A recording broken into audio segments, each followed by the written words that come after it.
Thank you. Thank you. I believe they need no introduction, so I'll just let their conversation flow and the audience enjoy it. Well, thank you. Congratulations. You should be commiserating. I'm not sure. You have been elected unopposed. There is tremendous amount of goodwill. You are the first president of the World Bank in few years where we in the civil society did not object to. We actually welcomed you. That must put a lot of pressure on you. Really, because the expectations are high. Things are going wrong everywhere.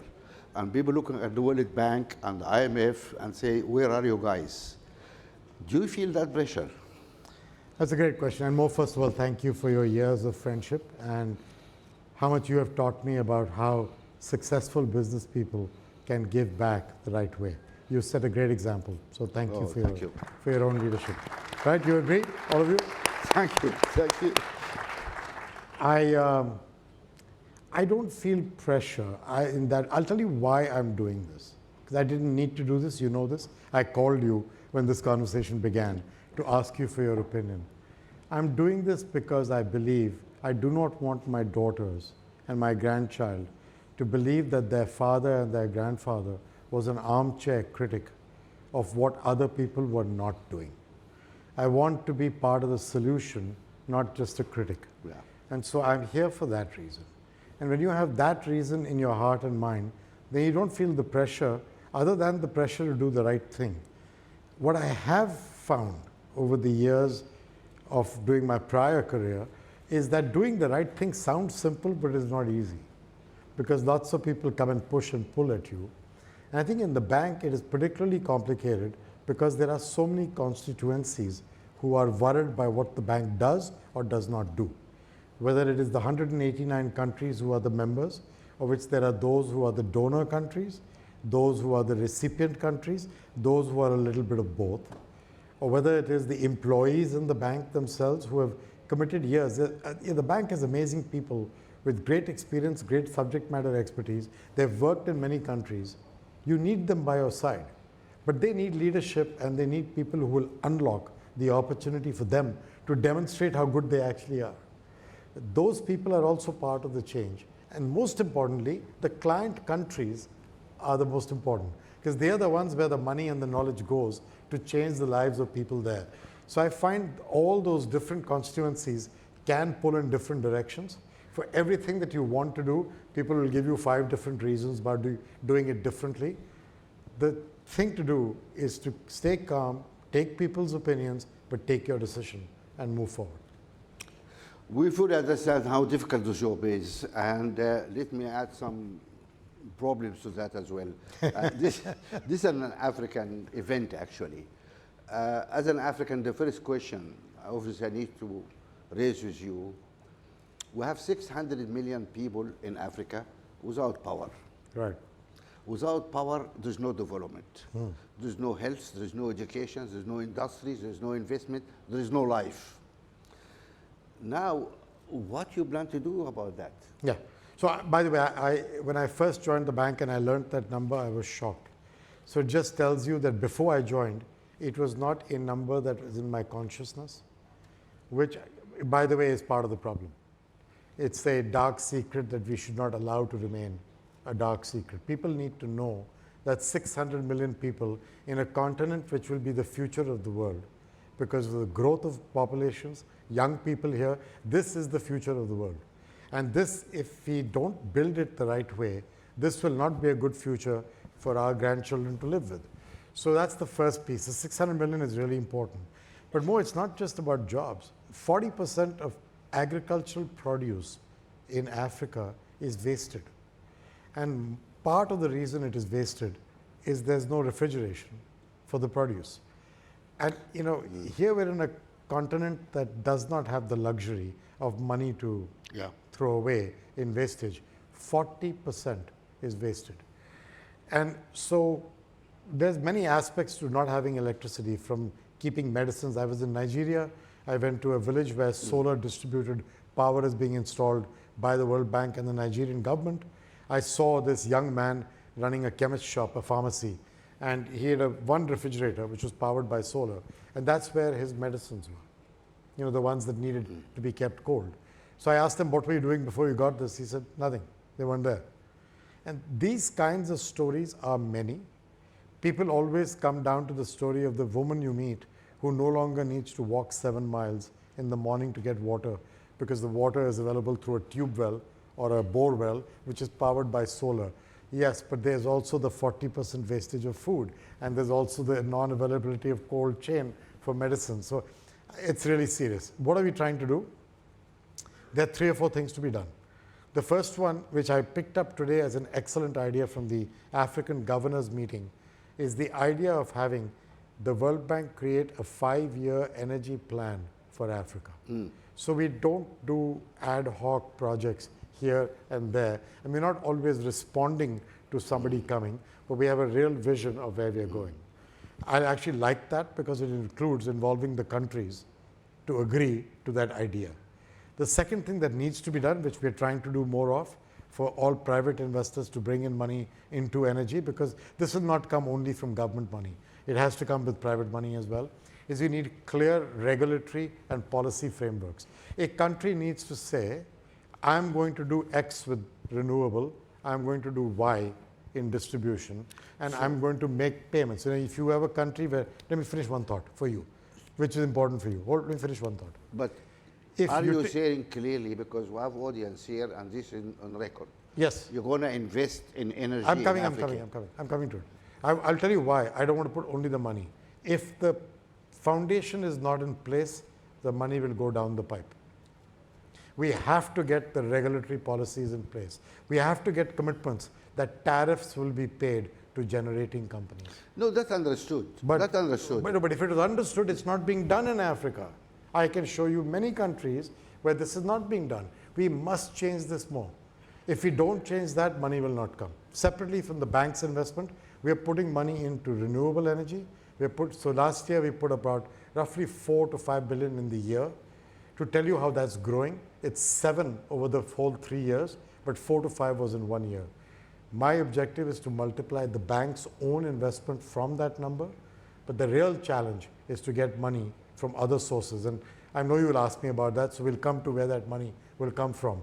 But the money will not come without proper regulatory, clear policies. Right, that's the message to our governments, and we're always fighting in Africa for better governance. But we were very concerned in Glasgow COP. Yes. 39 do-gooders institutions, financial institutions from Europe, said they're not going to fund any fossil or energy projects, especially in Africa. And that was such a stupid idea. A few months later, we're in this meeting between Europe, the Africa-Europe Summit, and we confronted our European friends, and we said, excuse me, you are wallowing in Russian gas. Half of our gas in Africa is going to Europe. And you, in Germany, closed down your nuclear power stations and just put 3 major coal-fired power stations. Just put it. And you denying us the right to use our own gas to help 600 million people? And of course, people were squirming in their seat, and they came back and said, oh, not every shoes fit every foot. No, you know the Europeans. You know, you're just always shifty. And then 6 days later, we had the Ukraine war. Russia invaded Ukraine. And all those guys in the room ran to Africa looking for gas projects. Where can we invest? Senegal. Come on, guys. We heard President Obama before. No, this is true. We heard President Obama before. I was in Washington, D.C. Power Africa. U.S. is going to power Africa. Wonderful. After so many years, where is this power, Mr. Obama? I don't see anybody. I see a dark continent. You know, so we don't want just to make statements.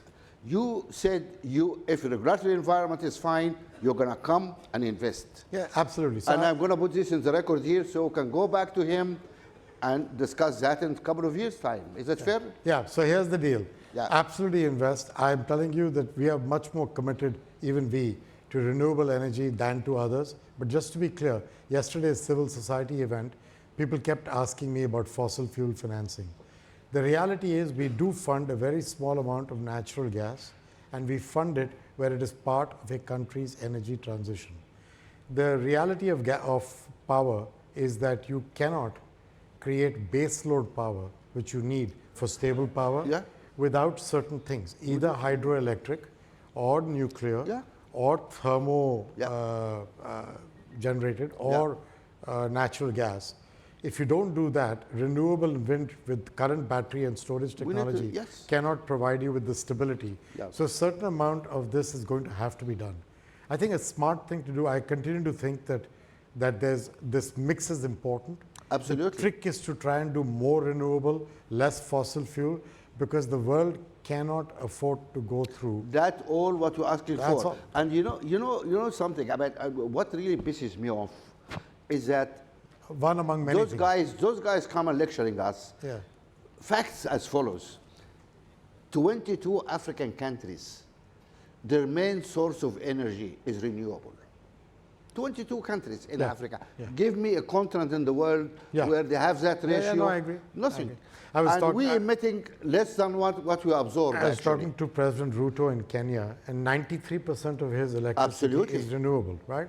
And by the way, the World Bank is the one that financed the original thermal plants that were put into his ground to create the ability to have that power. And I was telling him how if you have 93% of energy renewable, you should go to European companies that face pressure from their investors for clean supply chains and tell them to come to Kenya, because in Kenya, they can truthfully claim that their supply chain is clean, It's absolutely. because the energy in Kenya is clean.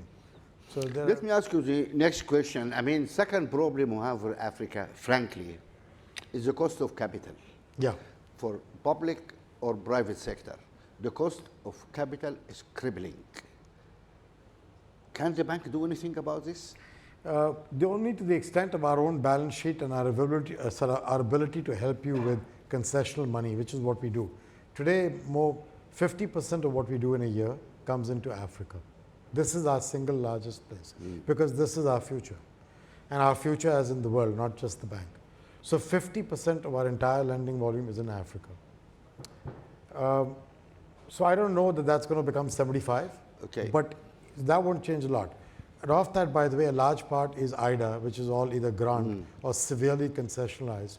Should that be much higher? Yes. Do I want to create a real push for IDA 21, which refinancing will come up in a few years? Do I want to create a real push for that to be much larger than what the last one was? Very important.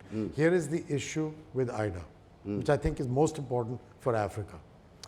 IDA contributions from the richer countries, How is the the donors, replacement going on in IDA? investment is in good shape. The replacement. We're actually, the The replacement. of replenishment, that's what I'm coming to. Yeah. So there are two problems. One is the current replenishment, because more money was used in the first year because of all the challenges of COVID fighting Yeah. and the like. That's one problem. I'm actually talking about the next IDA, 21. My biggest concern, here's what's been going on for the past few IDA replenishments. Rich countries provide a certain amount of money, and that money has either been reducing or flat. The only reason IDA has been going up in total is because we are leveraging the balance sheet through bond issuances. What that does is it makes the money a little more expensive than it used to be, but it makes it much larger, and there's still enough grant money in there for us to make this work. We cannot continue this cycle. There is not more headroom to keep leveraging that. We need to get the richer countries to be a much larger donor base in the coming IDA cycle. The good news is I'm hearing good noise from all the richer countries about their comprehension of that importance. Let's hope. Yeah. One question here. I mean, when you look at the cost of capital for Africa, clearly it's coming because the way the rating agencies is rating African countries. This is a fact. And I don't know if the audience are aware that all African countries, all of you, 54 countries, are all sub-investment grade. All of you are junk, according to the rating companies. You are aware of that. And now, as an African, is it correct for me to ask to seek some transparency? How these wonderful rating agencies sitting in South Africa, they have not set foot in the other 53 countries, are sitting there pontificating about Africa, what algorithm, what measures, and what basis they're doing their work. Is there anybody asking this question of the rating agency? Who should ask it? We Africans need to ask it. Yeah, it's a very good question. I will say that I did hear I heard President William Ruto raise this recently, the same point in the UNGA. I think a good conversation with the rating, look, I've dealt with rating agencies for a long time as the CEO of a firm. Yeah. And I found them, if you engage with them, they engage with you. You may not always agree with each other. They don't agree with each other either. There's multiple ones of them and they're independent. But engaging with them is the right solution. I'm currently in the multilateral development banks trying to get all of us to get together to engage with them to understand better the quality of the money we lend. Our non-repayment to the World Bank is de minimis. Yeah. Because everybody pays back the World Bank. We will be the ones they will pay back. And so we're trying to go to them with that data. What risk? With that data as well as a comprehension of therefore callable capital, which is the money that donor nations say they will put on the table in the event of an extreme circumstance in the bank, whether that callable capital can be better leveraged for us to be able to get more money to lend and still keep our AAA rating. What I find is if you get together and go to them with data and facts, they will begin to engage. They may still disagree with you. Do you have anybody here from any rating agency?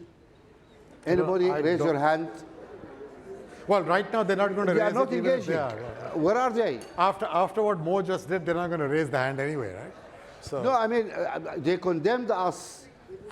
We pay 4 or 5 times the interest rate? Those guys in the North Bay. but Mo, I would encourage a discussion with We need them to understand, yes, why? at government How they level. do it. Yep, absolutely. Right. The other point I need to ask, unfortunately, there's nobody here. The same rating agencies go and offer consultancy for the countries they have condemned. And I ask, is that good governance? Is there a conflict there? Yeah? You come to offer me consultancy? Excuse me. Really, they shouldn't treat themselves as gods above criticism over there. They should be answerable to us because they're inflicting huge pain of us. Are you aware that African countries are declared in debt distress if the interest rate is, debt to GDP ratio 40 to 50%? Problems. And IMF start running around with the countries in distress. Do you know the debt to GDP ratio of the G7 is 137%? What is that? So the reason those guys pay very little interest on their debt, we pay a huge amount of money.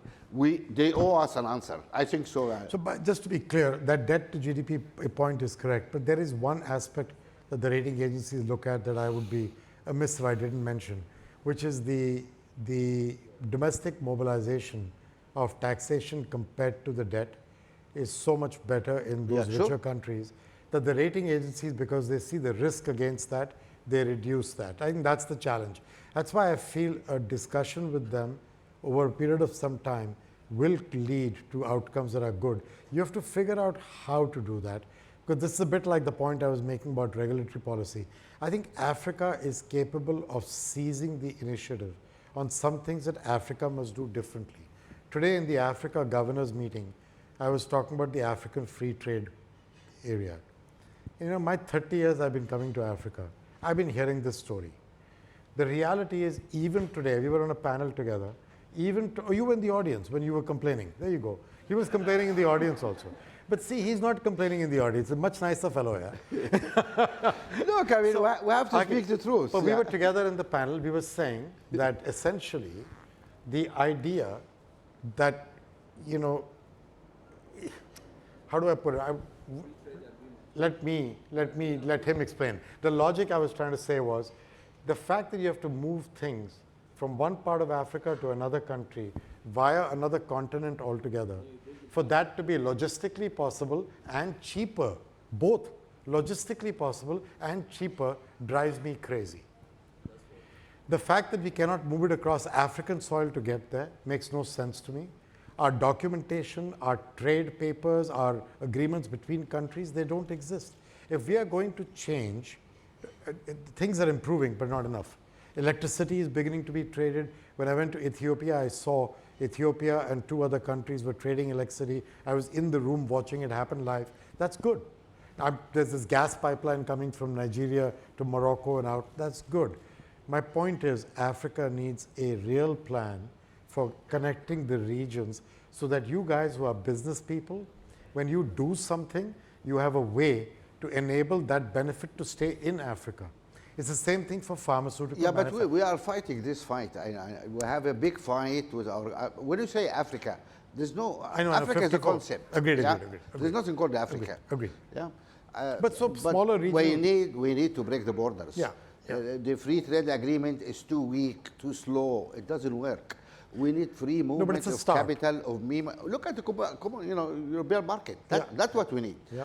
And we're fighting all these fights there. So civil society is behind us. Good. I assure you, we have a big fight here for...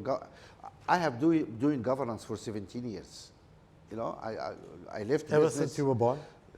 Yeah. Anyway, so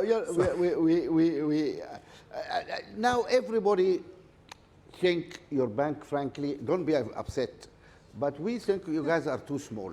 Your bank is too small, really. You are not up to the Tiny. job. You are not up to the job, frankly. Okay. How are you going to address that? Well, they say that because they say that we need to have a bigger balance sheet. Absolutely. So we can leverage more. Now, you know, one of the facts that people don't really understand about the bank is that the IBRD, you know, the one that lends to middle income countries or countries that are progressing, that's financed by capital from the donor countries. The total paid in capital for that institution currently is about $22, $23 billion. And with retained earnings, that adds up to 50. But with that money, we have been able to do $800 billion of lending in that institution. That's the magic. Let me stop you here. Yeah. You heard what he said? He said the total capital they managed to get over 78 years. 78 years, almost a century, is 21 billion. 22 point something. 22, okay. In the IBRD, yeah. And they managed to get out of the door $800 billion. Can you remind us what's your mission again? You have one line, your mission as a banker. To eradicate poverty on a livable planet. And? On a livable planet. No, before that there was the twin goals. I've forgotten those. Shared prosperity. I've moved on. Shared prosperity. Don't forget that. It's part of the poverty part. Now, those guys supposed to alleviate poverty and share prosperity. Okay? Imagine if they're wonderful shareholders, and instead of giving $20 billion over a century, if they gave them 200 over a century, is nothing. How much would have gone out of the door? $8 trillion would have finished poverty. Do you understand how the bank failed? How the shareholder failed? They had the opportunity to alleviate poverty, share prosperity. They didn't do it. Why? They were so bloody mean. They gave only 20 billion over 80 years. Yeah. It doesn't work. They give money. Are you serious, guys, or just let's close it? Let's switch off the light. It doesn't work. So they give money into IDA, which comes every few years, and that's separately through donor funds. The advantage of IBRD is the leverageability, that a dollar becomes many more dollars. And that's really important. Once you understand that, and you understand therefore the importance of the AAA rating, which allows that leverageability to happen at an affordable price, that's the magic of the bank in the monetary sense. And then the second magic of the bank is the knowledge in the bank, the knowledge about processes, Yes. technology, doing things. And I think if we get a chance to talk about it, I would love to explain to you what I'm trying to do there. But I'll let you Okay, finish. but we just put that marker there, and people need to understand that very clearly. What the shareholder done under the pretext of elevating the party, they didn't try to do it. And that could have been done. And now G20 asked this independent expert group Yes. Yes. to produce a report. And they produced the report, I read the report. They're asking for $500 billion a year. That's the G20 themselves. Said, okay, $500 billion a year. Half of it need to come from the development banks. And you are the biggest development bank among these guys. Where are you going to get this money from? Yeah. No, so the panel report just came out from Larry Summers and N.K. Singh. Yeah. And the G20 has not yet accepted it. It's only a report published. They asked for a report and don't accept it. Not yet. Because they didn't like it. They're discussing it. I don't know. I'm not a G20 leader, right? So that I can't tell you that. But I will tell you that that report does require a level of financing that would be much higher than today. My own opinion more is that the way I look at my task as compared to this is I've come here to first make the bank work better. By that, I've got many things. Widen the aperture to include livable planet. Make sure I focus on women and young people for all the right reasons that I can go into if you want. But then after that, make the place work faster, turn things around quicker, work as a better partner with other multilateral development banks and the private sector and civil society, as you saw yesterday. Do all that. Meanwhile, do this capital adequacy framework, which is all these instruments we've launched. I think we can raise about 150 billion of lending capacity through them over 10 years, not over 1 year, which means 15, 20 a year, which is another 15, 20% more than what I'm doing today. Sure, but it's good, but it's not enough. But it's not enough. Yeah, okay. For not enough, we need a bigger bank with more capital. There will be a time to come for that, and we need the private sector. And the ideas we were discussing, you and I, about voluntary carbon markets and subsidies. If we had a chance to talk about subsidies, I would like to talk to you about it. Okay, because I have to have a number of questions and time. Sorry, we have 5 minutes, if you allow me, because there's some interesting questions here. We accepted all that those guys are too small. They need really to grow. G20 knows they need 500 million. That's the report they commissioned. And they pretend that they said they have not accepted yet. One criticism, and please, we are not criticizing, we love the bank. We love the IMF. We think they are essential. That's why we are keen for you to improve, okay? One persistent complaint is speed. You are so slow. Correct. Sri Lanka is going to hell. Zambia is going to hell. And you guys taking 2 years. Oh, let's have a meeting here. Let's get the creditor there. Why? When the American had a problem with their bank in Silicon, Friday did not wait until Monday. They met in the weekend, sorted it out. Okay.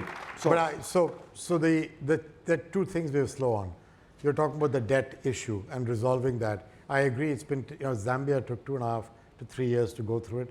Ghana is still going through it. Sri Lanka. But just to be clear, the bank doesn't actually solve that. I'm actually trying to help in 2 ways. One is we've created what's called a global sovereign debt roundtable, where not only the Paris Club creditors, but the non-Paris Club creditors, which is the big difference from the past, and private creditors are also there with us. And that but you need to speak to your sister in the IMF it's also? not even Kristalina. No? Because neither of us is actually the one who's doing the debt resolution. The debt resolution is done by the lenders, which is the big bilaterals, as Paris Club and non-Paris Club. Once they agree, then the commercial creditors have to agree to the same haircut, and which you don't understand, but never mind. So but then, listen, I don't understand, but I see when Greece had a problem, it was solved immediately. yeah, well, When the Africans or the Asian had a Union. problem, you wait 3 years. Yeah. Why is that? No. I tell you why. Because Sri Lanka has no director in your board. Zambia has no director in your No, board. but I'm not. European dominate your board. No, I disagree on this one. I was agreeing on the earlier ones. This one I disagree with. We are not involved in settling the debt. You need to know that. We are not actually resolving Sri Lanka's debt. So it's nothing to do with having a Sri Lankan You could director have on the helped board. them with a loan. No, but, the debt is resolved by the bilateral creditors Sure. But and by the meanwhile, commercial you can creditors. bridge them. All we do is create a conversation and transparency about what was the cost of the debt, who gave how much money, what are the covenants, and therefore how do you take a Yeah, haircut. but can you bridge a loan to those guys? So already, in the 4 countries that went to the common framework, Chad, Ethiopia, Ghana, and Zambia, in the last 3 years, World Bank has given them $12 billion, of which 6 is free money, grant. The other 6 is concessional. That's good. Net positive, we gave them $7 billion. So that's the role I play. That's the second Good. role. All we're asking here is the speed. But that we're doing all Okay. the way. The speed is not the World Bank. The speed is the bilateral creditors. Okay. That is a problem. My final question is not a question. It's a message, because I don't expect you to answer and I don't want you to answer it. But it's a message. I love this guy. Listen, we have a frank discussion. Not every day we have the president of the World Bank, yeah? Yeah. You need to ask him. He gets me every day. This is a message to your board, Yes, sir. because we are confused. You have a board, of course, it is the big shareholders who hug it. You don't have any independent directors. No, they're Your all governance appointed. standard, look, I'm not arguing with you because it's your board. You should not be arguing about it. Let them, but pass the message. We think your bank, if it's listed in any stock exchange, you would have been delisted because your governance is no good. Because, please, first, you don't have any independent directors. The major shareholders hug everything there. Secondly, we never heard of a board of any company, any bank, anybody who live in the premises. They live in the premises with their staff. What is that? Then I heard they have 2 meetings every week. Now, to have a board, I ran a company before. When I have a board meeting, it's a nightmare. My staff have to prepare the reports. We're not doing any work. We're preparing for the board.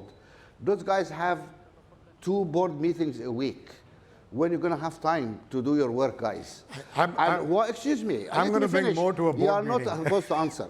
Yes. And you guys, the cost of the board to the bank is over $100 million a year. Your mission is to alleviate poverty. $100 million a year will educate 1 million child in Africa every year. That is development. Now, then those guys come to Africa and preach to us about governance.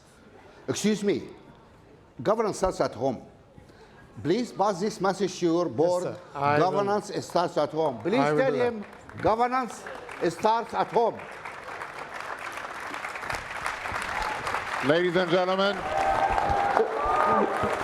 Thank you. ladies and gentlemen, President, 1 second.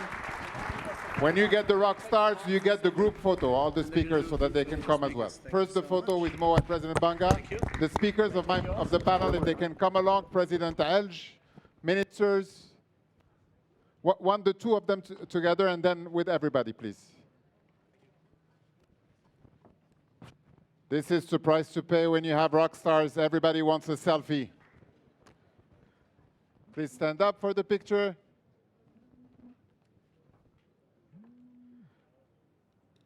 You can take the picture, ladies and gentlemen. Ladies and gentlemen, there is no more coffee break. We have an amazing surprise in the next panels and next discussions. So please, we have 200 people waiting outside in the waiting list. So if you leave your seat, you will not find it when you come back to this room.